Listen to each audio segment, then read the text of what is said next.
Hello दोस्तों, स्वागत है आपका हमारे जीएसटी की क्लासेस में। मैं अंशुल वाट्स ने आपका वेलकम करता हूं और हम अपनी इस क्लासेस में डिस्कस करेंगे जीएसटी के टॉपिक्स को one by one. Her video में कुछ टॉपिक्स को हम डिस्कस करने का प्रयास करेंगे। आज उसी क्रम में हम अपने इस क्लास में जीएसटी के सेक्शन 7 के ऊपर चर्चा करेंगे, जो ये बताता है स्कोप ऑफ सप्लाई के बारे में। चलिए स्टार्ट करते हैं।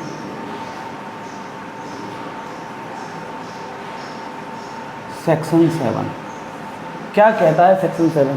सेक्शन 7 जीएसटी में आपको बताता है, ये जो चैप्टर है सेक्शन 7 जो आता है चैप्टर में, इसका नाम है इस चैप्टर का लिवी एंड कलेक्शन। इस सेक्शन को हम कह सकते हैं scope of supply. Scope of supply इसका नाम है, जो ये बताएगा आपको कि कौन सी ऐसी सप्लाईज होंगी जिन पे आपको टैक्स देना है, कौन सी ऐसी सप्लाईज होंगी जिन पे आपको टैक्स नहीं देना है। यानी जीएसटी में टैक्स लगाने के लिए सबसे इसेंशियल जो एलिमेंट होना चाहिए उस ट्रांजैक्शन के अंदर, वो होना चाहिए कि वो ट्रांजैक्शन सबसे पहले सप्लाई, स्कोप ऑफ सप्लाई के अंदर कवर होता हो। तो कौन कौन से इसमें ऐसे ट्रांजैक्शन हैं, कौन कौन से जो सेक्शन 7 के अंदर जाकर के कवर होंगे, चलिए बात करते हैं। सेक्शन 7 हम इसको यहाँ पे नाम देंगे scope of supply. Scope of supply, ठीक, स्कोप ऑफ सप्लाई। अब बात करते हैं स्कोप ऑफ सप्लाई। इस सेक्शन 7 में 3 सबसेक्शन है, थ्री सबसेक्शन है इसके अंदर।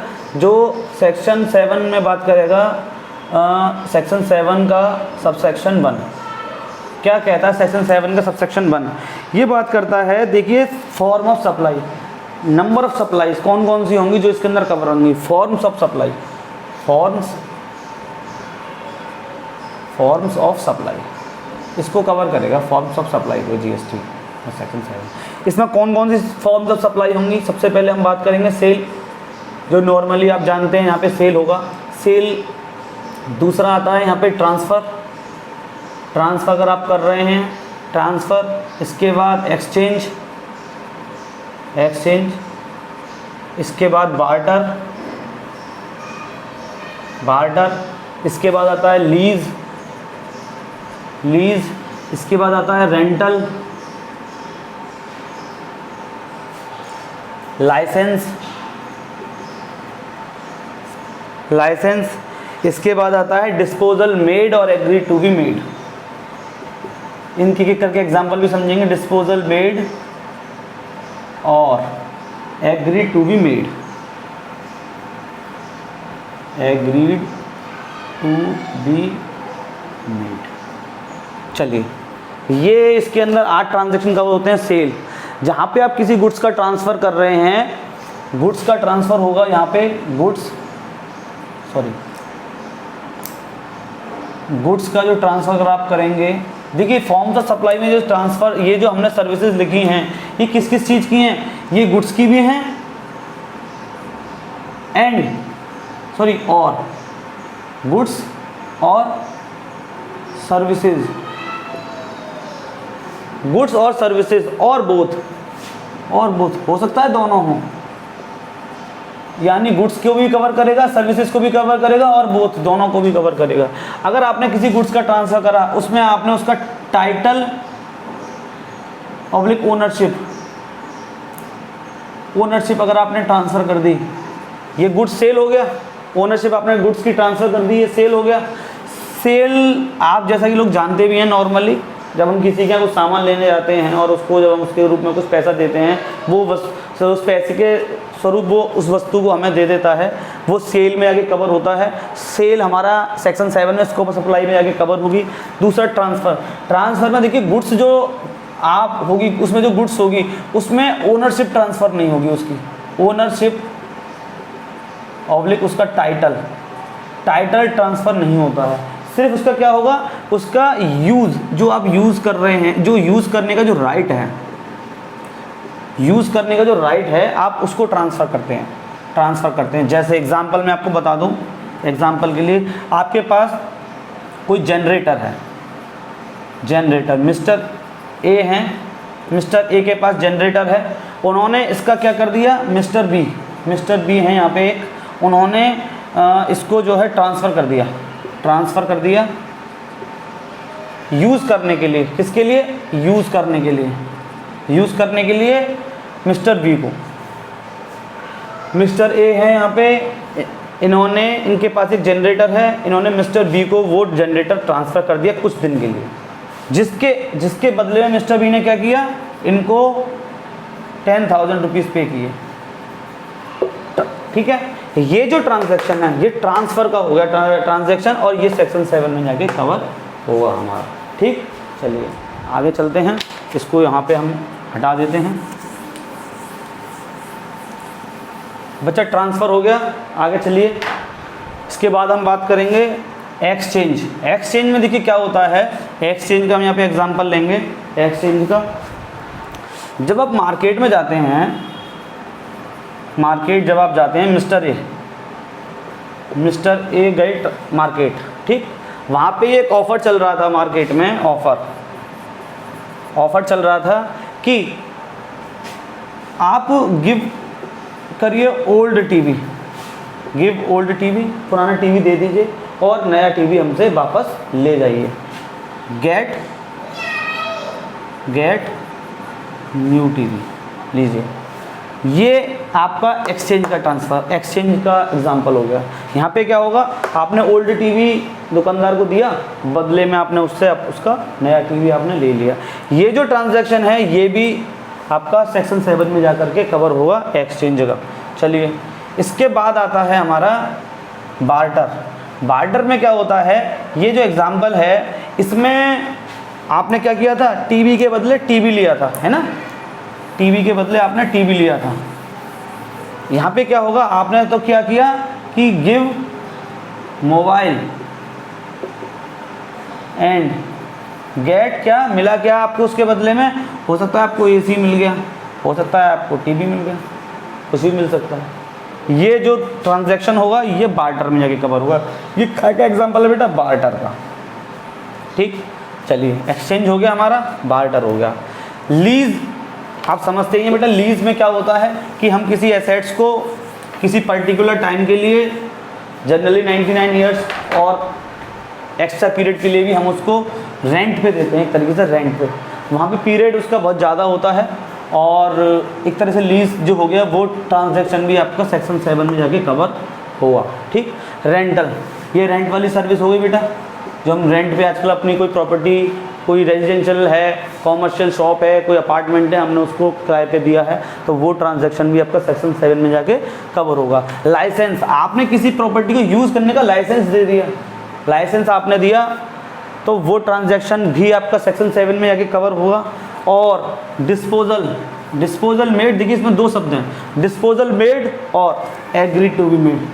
आपने डिस्पोजल उसका कर दिया है या आप उसका डिस्पोजल करने के लिए तैयार हैं, दोनों ही ट्रांजैक्शन सेक्शन 7 में जाकर के आपको उन पे टैक्स देना पड़ेगा, वो सप्लाई की डेफिनेशन में कवर होंगे।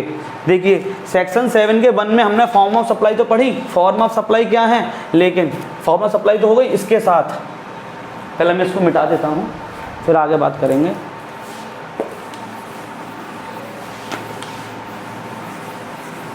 सेक्शन 7 का सबसेक्शन 1 क्या कहता है हमारा, उसको भी देख लेते हैं। सेक्शन 7 का सबसेक्शन 1 हमारे पास कहता है कि transfer of goods, sorry,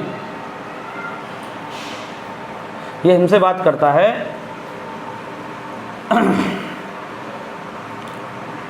form of supply, form of supply, ठीक, सच एज कौन कौन सी, जैसा कि हमने भी पढ़ा था, sale, comma, transfer, comma, exchange, ठीक, कॉमा, बार्टर, बार्टर के बाद क्या है हमारा, licence, rental, lease and disposal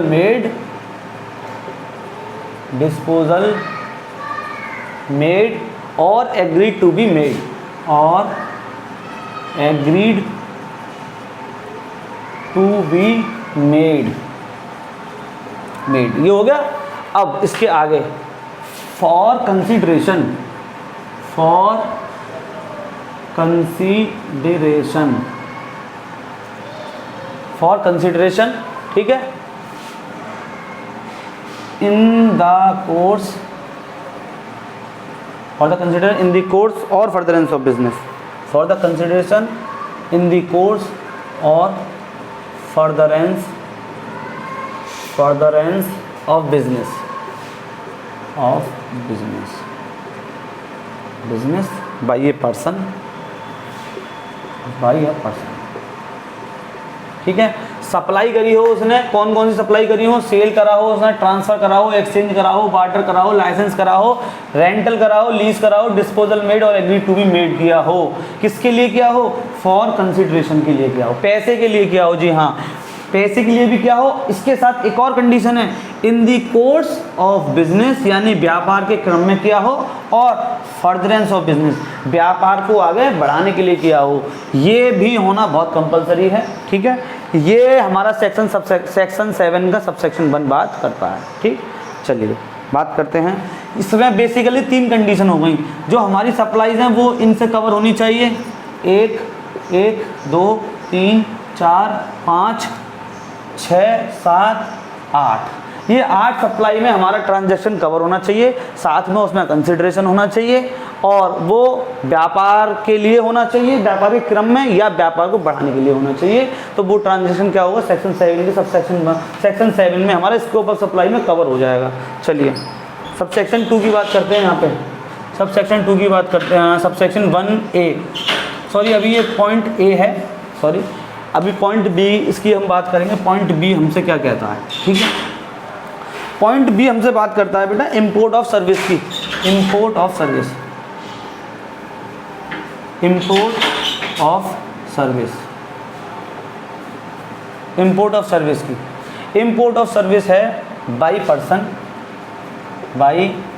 person, ठीक है, without consideration,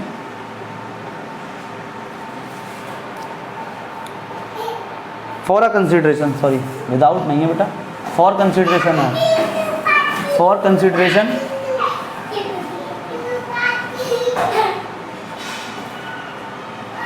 for consideration, whether or not in the course of furtherance of business, weather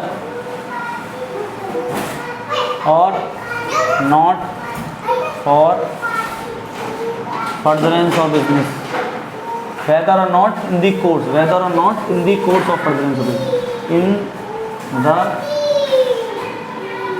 course or furtherance of business, whether or not in the course or furtherance of business, ठीक है। ये बात करता है हमारा point number B। चलिए यानी इसका एक एग्जाम्पल समझ लेते हैं बेटा। इसका एग्जाम्पल मिस्टर ए हैं, ठीक, ये कहाँ पर हैं, ये हैं साहब इंडिया के अंदर, ठीक है, ये इंडिया में हैं और ये रजिस्टर्ड हैं काय में, जीएसटी में हैं, ठीक, ओके समझ लिया साहब। मिस्टर ए हैं इंडिया के अंदर, रजिस्टर्ड है जीएसटी के अंदर। चलिए एक मिस्टर बी हैं हमारे पास, मिस्टर बी ये कहाँ पर हैं साहब, ये हैं हमारे पास यूएसए में हैं साहब, ये हैं यूएसए में, ठीक है, ये यूएसए में बैठे हैं। इसके अलावा मिस्टर ए ने क्या किया, यहाँ पे सर्विस ली, ठीक है, जिसके बदले में मिस्टर ए ने क्या किया, इनको पेमेंट किया कितने रुपीज़, 1 लाख, ठीक, किस में किया, कन्वर्टेबल फॉरेन एक्सचेंज में, कन्वर्टेबल फॉरेन एक्सचेंज में, ठीक है। तभी तो इंपोर्ट होगा। इंपोर्ट के लिए क्या होता है कि रिसीवर इन इंडिया होना चाहिए, सप्लायर आउटसाइड इंडिया होना चाहिए, पेमेंट आपको कन्वर्टेबल फॉरेन एक्सचेंज में होना चाहिए। अगर ये तीनों शर्तें पूरी होती हैं तो वो क्या होता है, इंपोर्ट ऑफ सर्विस का ट्रांजैक्शन बनता है। यहाँ पे ये जो ट्रांजैक्शन है इसके लिए देखिए इंपोर्ट ऑफ सर्विस हो गई, हमारी पर्सन के द्वारा, कंसिडरेशन पे हो गया।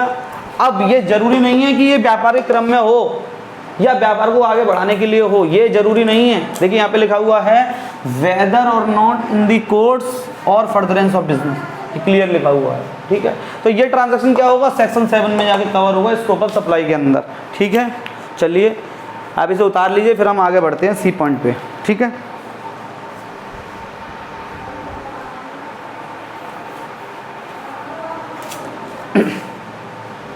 अभी ऊपर वाला मिटा देते हैं।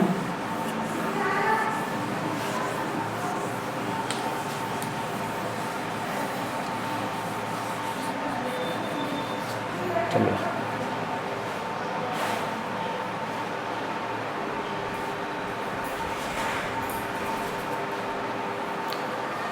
चलिए अब इसे भी मिटा देते हैं हम। अब सी पॉइंट की चर्चा करेंगे।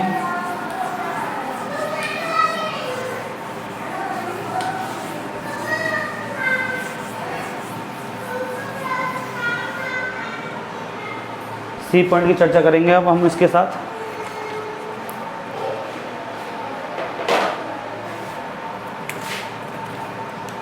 सी पॉइंट क्या कहता है हमारा सबसेक्शन 1 का, वो बात करता है सी पॉइंट हमारा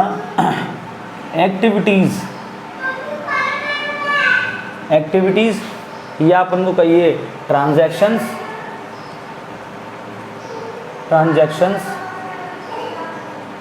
as specified in schedule 1, as specified in schedule 1 whether or not for consideration made or agree to be made, आपने किए हैं made और agreed to be made without consideration, जी हाँ without consideration। अभी तक सप्लाई के लिए हमारे पास क्या होना चाहिए था कि वो सप्लाई होनी चाहिए, ठीक, पहली कंडीशन सप्लाई के लिए। दूसरा कंसिडरेशन भी होना चाहिए, ठीक है। तीसरा in the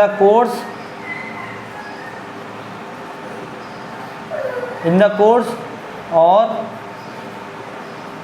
furtherance of business होना चाहिए। अभी ये तो 3 कंडीशन हमने पढ़ी थी सेक्शन 7 में। बेसिक कंडीशन सप्लाई होनी चाहिए, वो कंसीडरेशन होना चाहिए, इन the course of furtherance of business होना चाहिए। चलिए सेक्शन सी ने क्या किया है, एक इसका एक्सेप्शन बना दिया, एक्सेप्शन, ठीक, यानी कंसीडरेशन का एक्सेप्शन कहाँ पर है, शेड्यूल 1 में जीएसटी के अंदर अगर कंसीडरेशन ट्रांजैक्शन का नहीं भी है तो उसका एक्सेप्शन कहाँ पर है, शेड्यूल 1 के अंदर, ठीक है। चलिए अभी इसके अंदर और भी कंडीशंस हैं, वो भी अभी हम डिस्कस करेंगे। पहले ये पूरा टॉपिक समझ लेते हैं, इसके बाद ये कंडीशनों को भी समझेंगे क्या क्या ज़रूरी है, तुरंत बाद ही समझेंगे, ऐसा नहीं है कि उसको छोड़ दें हम, ठीक है, ओके। अब हमें ये देखना पड़ेगा शेड्यूल 1 के अंदर कौन सी ऐसी एक्टिविटीज़ हैं जो विदाउट कंसिडरेशन के बावजूद भी टैक्सेबल होंगी, यानी जीएसटी के स्कोप ऑफ सप्लाई में कवर होंगी। चलिए यहाँ पे शेड्यूल 1 को हमें रीड करना पड़ेगा, शेड्यूल 1 को, ठीक है। चलिए शेड्यूल 1 के लिए देखते हैं क्या बात होती है।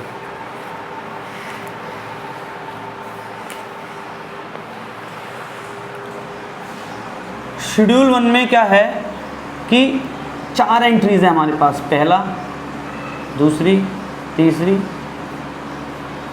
चौथी, 4 एंट्रीज हैं जो हमें पढ़नी है। चारों एंट्रियों को एक एक करके हम रीड करेंगे। पहले हम रीड करते हैं पहली एंट्री। टोटल 4 एंट्री हैं इसके अंदर। पहली एंट्री क्या बात करती है कि परमानेंट क्या, ट्रांसफ़र, परमानेंट ट्रांसफ़र और डिस्पोजल। आपने परमानेंट ट्रांसफ़र किया हो या डिस्पोजल किया हो, किसका किया हो, of assets in business, of assets in business, ठीक है। परमानेंट ट्रांसफर और क्या, डिस्पोजल किसका, ऑफ एसेट्स इन बिजनेस, जो कि एसेट्स बिजनेस में रखी हुई है आपके पास या लगी हुई है, जहाँ पर where input tax credit has been availed,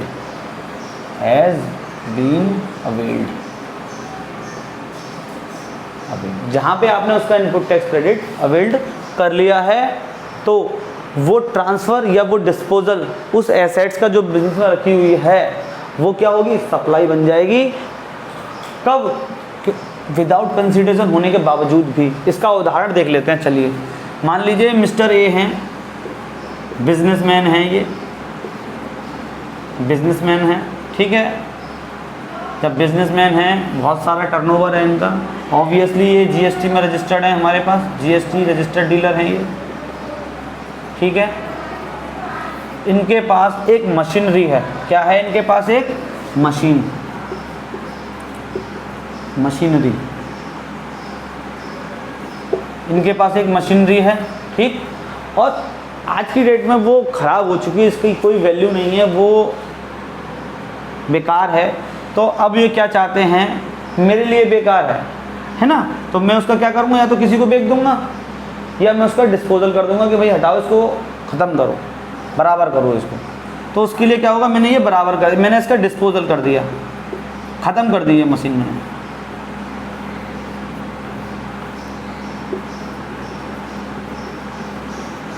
disposal कर दिया मैंने इसका, ठीक है। कैसे किया है डिस्पोजल, विदाउट कंसिडरेशन, मैंने इसका कोई पैसा नहीं लिया है, विदाउट क्या है ये, कंसिडरेशन है, विदाउट कंसिडरेशन है, ठीक। चलिए समझ में आ गया। मिस्टर ए है, बिजनेसमैन है, ये रजिस्टर्ड है हमारे साथ जीएसटी में, इनके पास एक मशीनरी है, ठीक है। और ये क्या है, इन्होंने इसका डिस्पोजल कर दिया विदाउट कंसिडरेशन, जिसका कि जब ये परचेज हुई थी एसेट्स, जब मिस्टर ए ने ये एसेट्स परचेज करी थी, at the time of purchase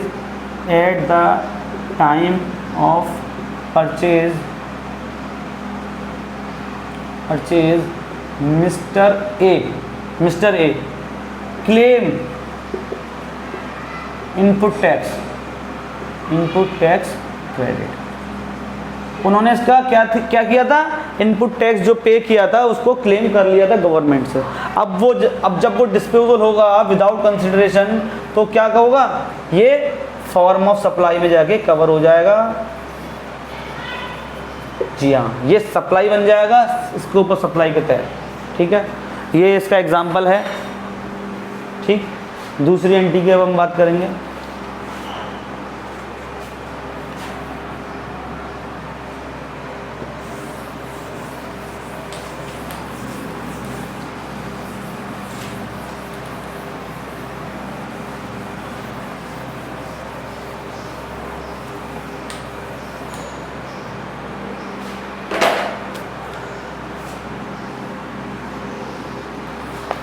दूसरी एंट्री कौन सी है हमारे पास, यहाँ पे दूसरी एंट्री आती है सप्लाई ऑफ गुड्स और सर्विसेज, सप्लाई ऑफ गुड्स और सर्विसेज। सप्लाई हो रही है गुड्स की और सर्विसेज की, कहाँ पे, बिटवीन किन किन के बीच में, रिलेटेड पर्सन के बीच में, और डिस्टिंक्ट पर्सन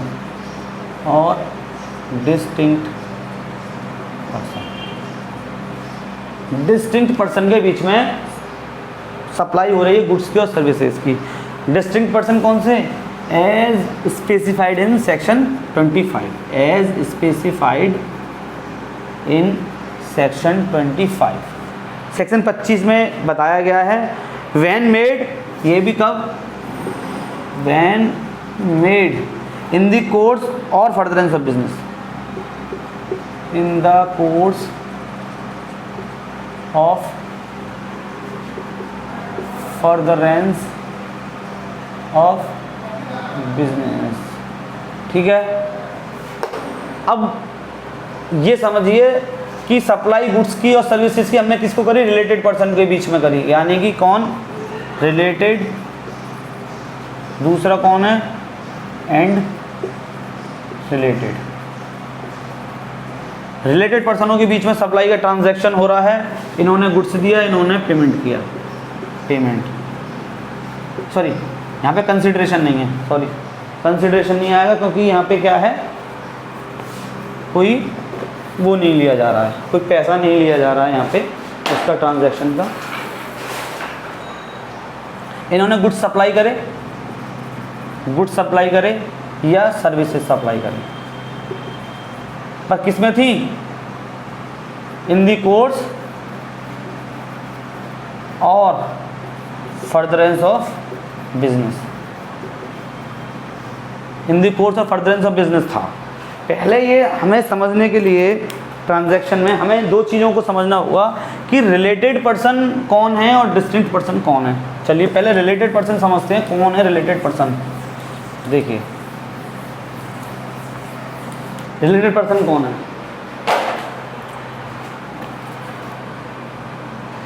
रिलेटेड पर्सन में आता है पहले नंबर, पहला ऑफिसर और डायरेक्टर, ऑफिसर और डायरेक्टर और one business, of one business, ठीक है। ये हैं मिस्टर ए,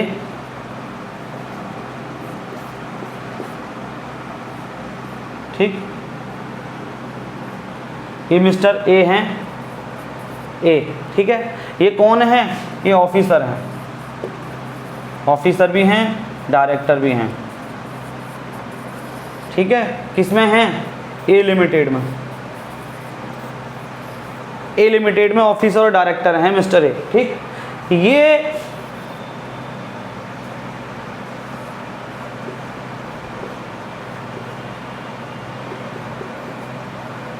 बी लिमिटेड है यहाँ पे हमारे पास, बी लिमिटेड, ये यहाँ भी ऑफिसर हैं, यहाँ भी ऑफिसर हैं और डायरेक्टर हैं, तो क्या होगा, ये ए लिमिटेड और बी लिमिटेड क्या हो गई, आपस में रिलेटेड पर्सन हो गए बच्चा, रिलेटेड पर्सन, ठीक है, दोनों आपस में रिलेटेड हो गए, ठीक। चलिए एक तो ये आ गया, ऑफिसर और director of one business, of one business,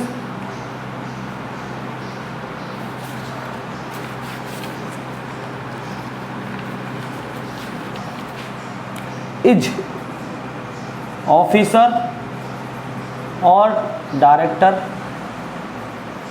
in another business, ठीक, ठीक है। अब ये हम यहाँ पे मिटाएंगे नहीं क्योंकि ये बार बार एग्जांपल हमें लेना पड़ेगा। दूसरा पॉइंट ये नीचे का मिटा देते हैं, ऑफिसर और ये रिलेटेड पर्सन वाला, ठीक है।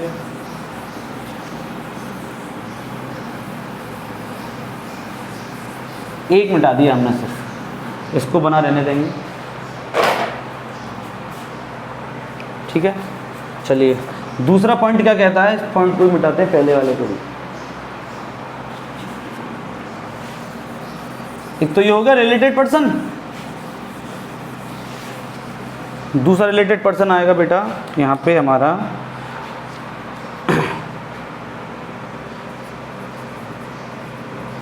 सच पर्सन, वो person legally recognised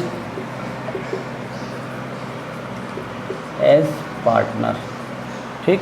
mister A और mister B,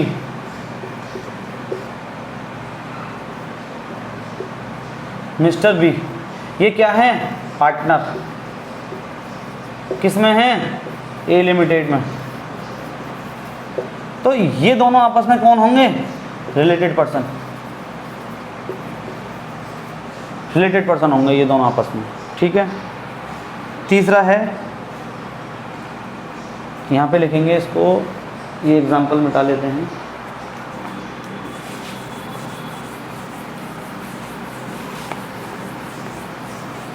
recognised as a partner. दूसरी एंट्री है हमारी यहाँ पे, an employer and N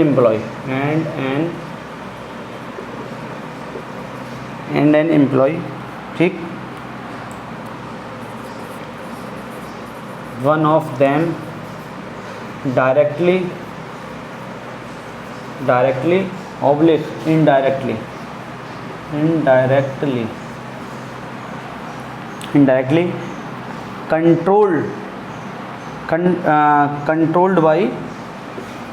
controlled one of them directly or indirectly controlled other entity। तो वो एंटिटी और वो पर्सन आपस में क्या होंगे, रिलेटेड पर्सन होंगे। चौथा, both of them directly indirectly controlled by other, किसी अन्य व्यक्ति से के कंट्रोल में हैं, तो वो दोनों व्यक्ति आपस में क्या होंगे, रिलेटेड पर्सन होंगे। पांचवा है दे टुगेदर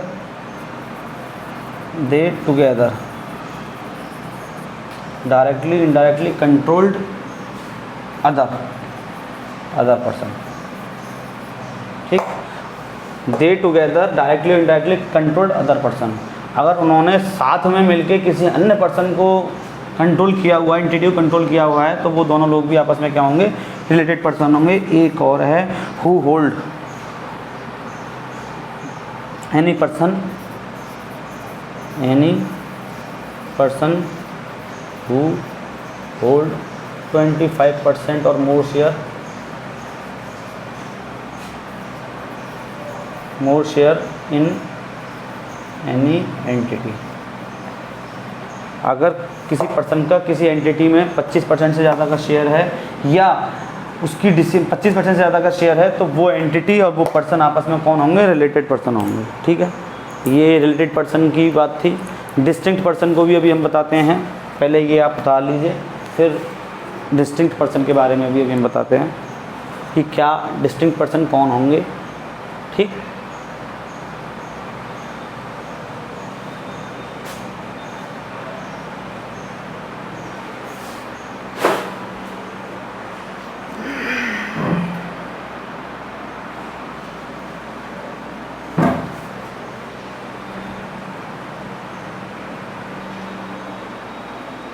चलिए मिटा देते हैं सर।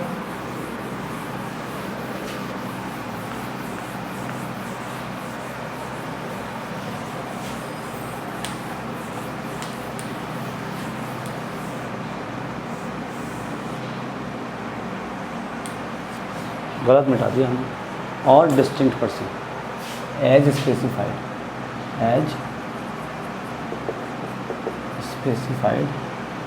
इन सेक्शन 25, ठीक। अब हम बात करेंगे डिस्टिंक्ट पर्सन की। डिस्टिंक्ट पर्सन कौन होगा बेटा? डिस्टिंक्ट पर्सन होगा, मान लीजिए मिस्टर ए हैं, ठीक, वो 1 2 3 MP UP एंड आपका केरल, ठीक, केरला, इन तीनों में ये रजिस्टर्ड है। ये यूपी में भी बेटा 2 जगह पर हैं। यूपी में मान लीजिए आगरा में रजिस्टर्ड हैं, और तीसरा ये अलीगढ़ में रजिस्टर्ड है, ठीक, अलीगढ़ में रजिस्टर्ड है।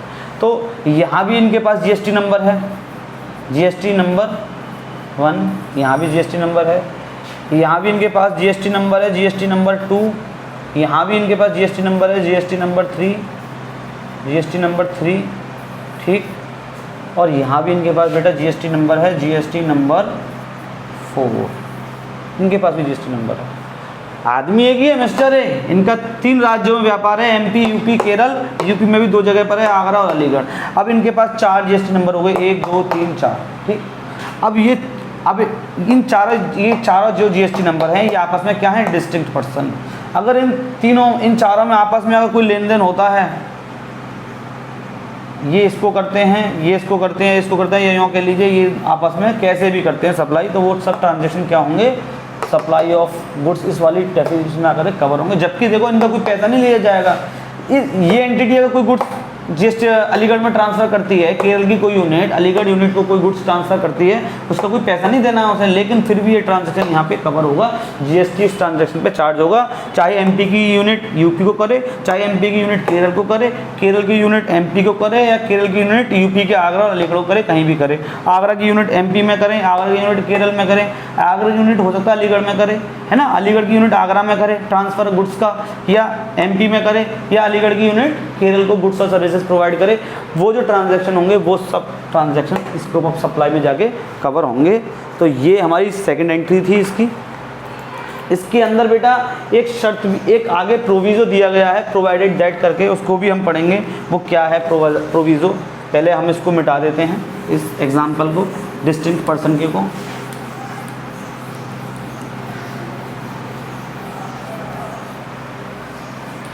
डिस्टिंक्ट पर्सन को क्या बोलेंगे हम? Who hold.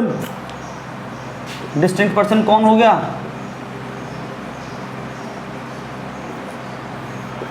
Who hold one or more registration, more GST numbers either in voluntary, either by voluntary स्वेच्छा से, और कंपल्सरीली।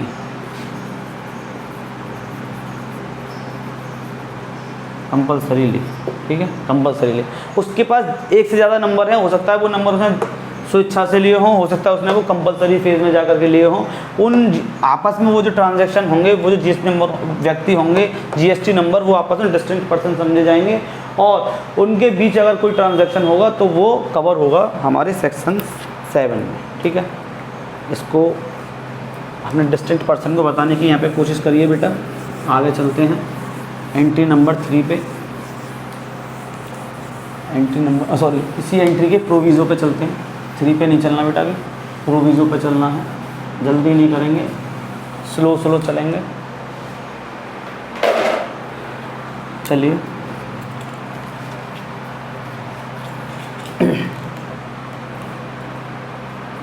एंट्री नंबर, इसका प्रोविज़ो कहता है प्रोवाइडेड दैट, ठीक, gift value not exceeding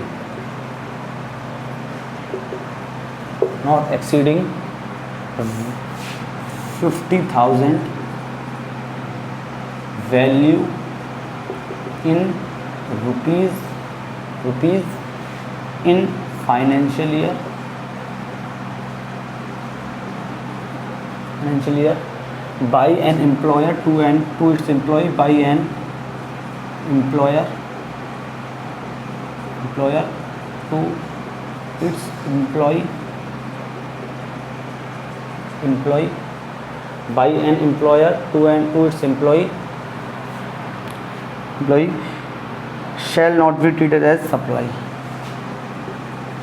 shall not be treated as supply।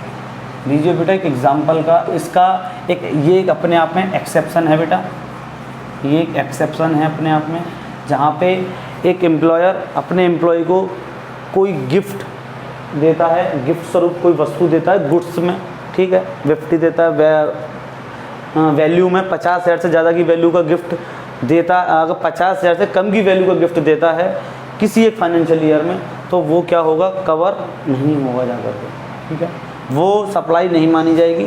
यानी जो भी हम अब तक पढ़े थे कि अगर 1 रुपये का भी ट्रांजैक्शन अगर आप करते हैं रिलेटेड पर्सन के बीच में, ठीक है, रिलेटेड पर्सन के बीच में ट्रांजैक्शन अगर आप 1 रुपये का भी करते हैं, ऊपर हम क्या पढ़ गए थे, कोई वैल्यू डिफाइन नहीं करी थी उन्होंने क्या कहा था कि अगर आप सप्लाई करते हैं रिलेटेड पर्सन के बीच में तो उसको क्या समझेंगे हम? सप्लाई समझेंगे विदाउट कंसिडरेशन। लेकिन यहाँ पे देखिए विदाउट कंसिडरेशन भी है, लेकिन यहाँ पे एक वैल्यू जोड़ दी और वहाँ पे एक रिलेशन भी जोड़ दिया, by an employer to its employee, एक पर्टिकुलर रिलेशन भी जोड़ा है इन्होंने। वहाँ पे वहाँ पे सारे रिलेशन अलग अलग रिलेटेड पर्सन बता दिया था, लेकिन इस प्रोविज़ो में पर्टिकुलरली किसी रिलेशन को ओपन किया है, by an employer to its employee, ठीक। वैल्यू डिफाइन करिए, नॉट एक्सीडिंग 50,000, ठीक। ईयर प्रोवाइड करिए, एक पर्टिकुलर ईयर में नहीं होना चाहिए, ठीक है। तो क्या होगा? वो सप्लाई हम उसको ट्रीट नहीं करेंगे।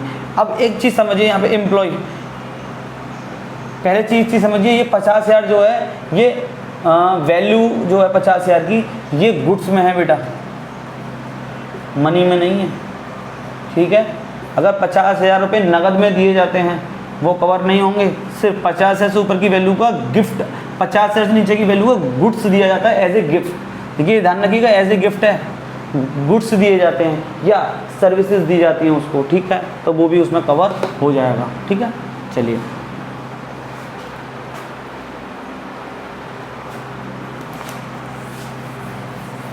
इसके बाद आती है बेटा थर्ड एंट्री। थर्ड एंट्री को समझेंगे, पहले इस एंट्री को हम मिटा देते हैं।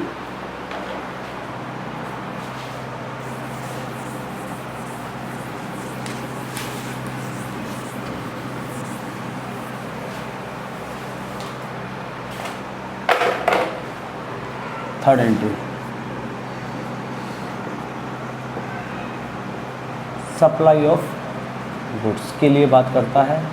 इसमें ए पॉइंट बात करता है बाई सप्लाई ऑफ गुड्स किसके द्वारा है, by principal to his agent. ठीक, to his agent where agent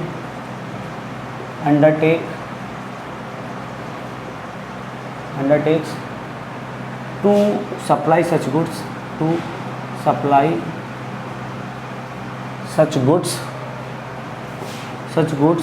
on behalf of principal।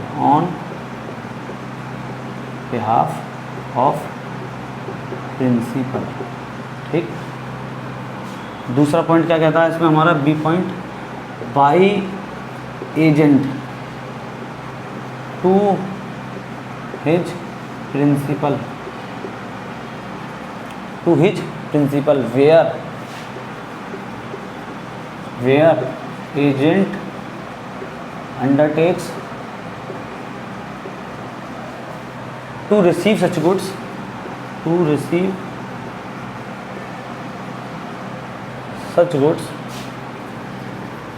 on behalf of principal।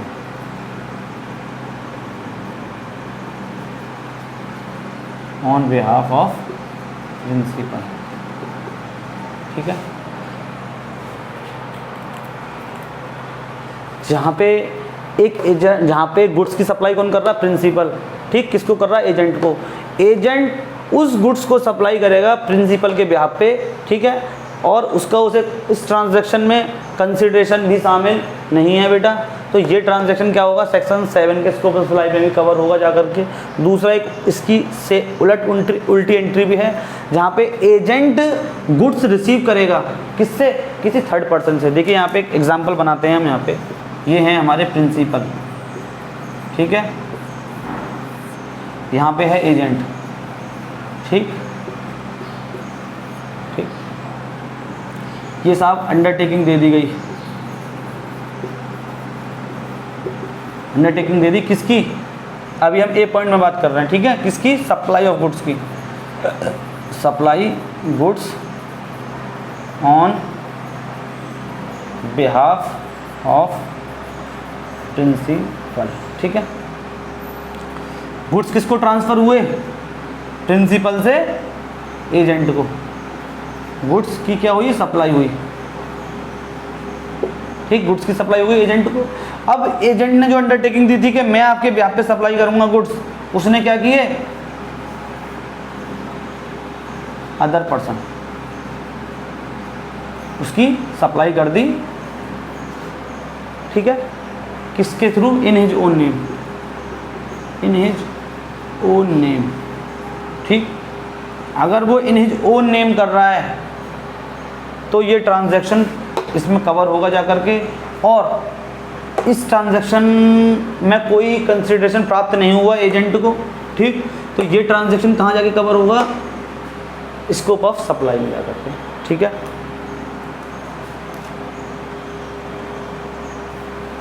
दूसरा अब इसकी उलट बात करते हैं, दूसरा इसकी एक उलट बात करते हैं बेटा, बी पॉइंट की, जहाँ पे अंडरटेकिंग क्या दी थी उसने, रिसीव सच गुड्स। अंडरटेकिंग किसकी दी थी, receive goods on behalf of the principal. अब यहाँ पे देखिए उल्टी एंट्री हो रही है, इसको हटा दीजिए।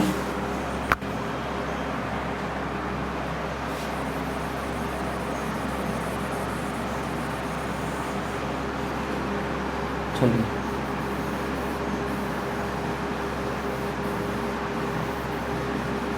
ठीक है, चलिए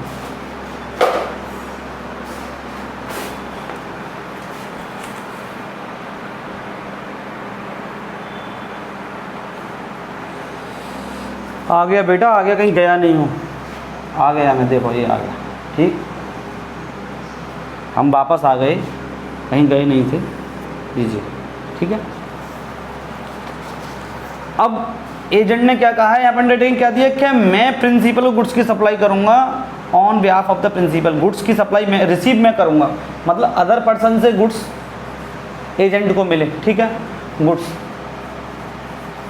ठीक, एजेंट ने किसको दिए, प्रिंसिपल को दिए। यहाँ पे क्या हुआ, सप्लाई ऑफ गुड्स। ये बेटा बी पॉइंट है वो हमारा, बी पॉइंट, ए पॉइंट में तो हमने पहले बात कर ली थी। ठीक है, ये बी पॉइंट है, इसमें पहले गुड्स की सप्लाई किसको हुई, एजेंट को हुई, उसने रिसीव करे गुड्स। ठीक, और वो रिसीव जो गुड्स खरीदे वो किसको सप्लाई कर दिए, प्रिंसिपल को कर दिए। ठीक है, in his own name, sorry ये हटाइए यहाँ पे। तो ये जो ट्रांजैक्शन है बेटा, ये क्या है, ये ट्रांजैक्शन भी कहाँ पे, स्कोप ऑफ सप्लाई में जाके कवर हुआ। इस रिलेशनशिप पे बेटा एक अलग से भी वीडियो की ज़रूरत है, उसको हम अभी बनाएंगे इसके नेक्स्ट वीडियो में। उसमें क्या है कि इस पर एक बहुत बड़ा वीडियो है, गवर्नमेंट ने इस पर कुछ सर्कुलर्स भी दिए हैं, कुछ सिचुएशंस को पर्टिकुलरली डिफाइन किया है कि वो सिचुएशंस और उनके रिलेशन में वो एंट्री कवर होंगी या नहीं होंगी। तो उस टॉपिक को भी हम इस रिलेशन के साथ समझेंगे। तो इसके लिए एक नेक्स्ट वीडियो भी हम बनाएंगे जिसमें ये इस एक्सक्लूसिवली इसी रिलेशनशिप को समझाएंगे, प्रिंसिपल और एजेंट रिलेशनशिप को। ठीक है, अभी हम इसको थोड़ा लाइट इस पे व्यू दे रहे हैं और डिटेल्ड में हम इसके लिए सेपरेट वीडियो रेस करेंगे जिसमें यही ट्रांजैक्शन कवर होंगे, ओनली प्रिंसिपल एजेंट के रिलेशनशिप पर ही बात होगी। ठीक है, चलिए अब इसके बाद चौथी एंट्री देखते हैं। हमारी चौथी एंट्री क्या है, पहले हम इसको यहाँ से हटा देते हैं, रिमूव कर देते हैं। ठीक है, चलिए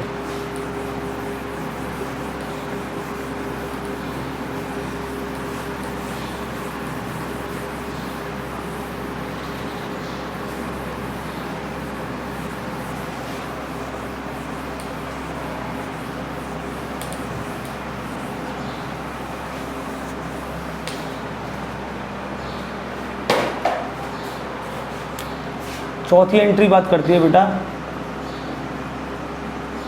import of service by taxable person. ठीक, import of service by taxable person from, किससे, from relatives and or his or his own establishment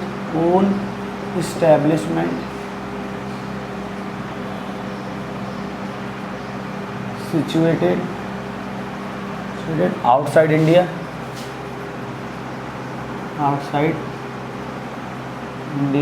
in the course or furtherance of business, in the course or furtherance of business. कुछ याद आ रहा है बेटा? अभी हमने B point अपने section 7 का जो 1 सबसेक्शन पढ़ा था उसमें बी पॉइंट क्या था, यही था ना लगभग? नहीं, यही था लगभग, लेकिन एग्जैक्ट नहीं था। इंपोर्ट ऑफ सर्विस वहाँ पे क्या था, बाई पर्सन था।